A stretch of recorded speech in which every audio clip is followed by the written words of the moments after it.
আজকে আমরা লিখব স্বরবর্ণ।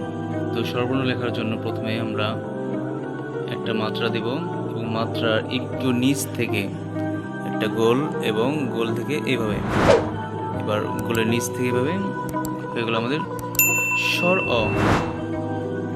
এরপরে ঠিক একই রকমভাবে স্বর অ লিখে আমরা পিছনে একটা এভাবে আকার দিয়ে দেব, হয়ে গেল স্বর আ।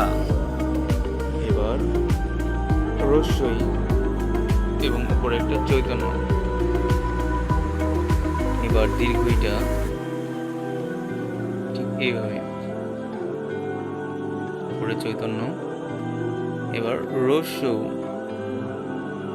এইভাবে এইভাবে, উপরে একটা চৈতন্য।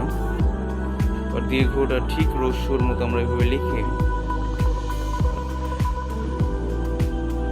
ছোট্ট করে একটা ভেবে দিয়ে দেব। আমরা রিটা খেয়াল করি একটু ভালোভাবে।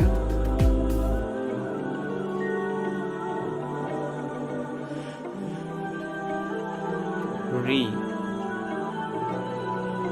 এবার এ,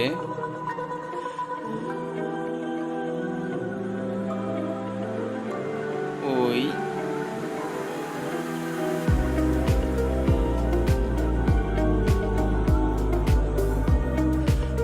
ওটা খেয়াল করি। এবার ওর মতো ঠিক মাথার উপর থেকে ওই বাগাটা একটা টেনে আনতে হবে।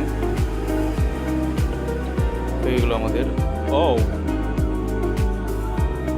স্বর ও, স্বর আ, রস্যই, দীর্ঘই, রস্য, দীর্ঘ, রি, এ, ওই, ও, অ। আমরা এইভাবে আমাদের বাচ্চাদের লেখাবো। আশা করি আমাদের বাচ্চাদের লেখা ধীরে ধীরে অনেক বেশি সুন্দর হয়ে উঠবে। ধন্যবাদ সবাইকে। আসসালামু আলাইকুম।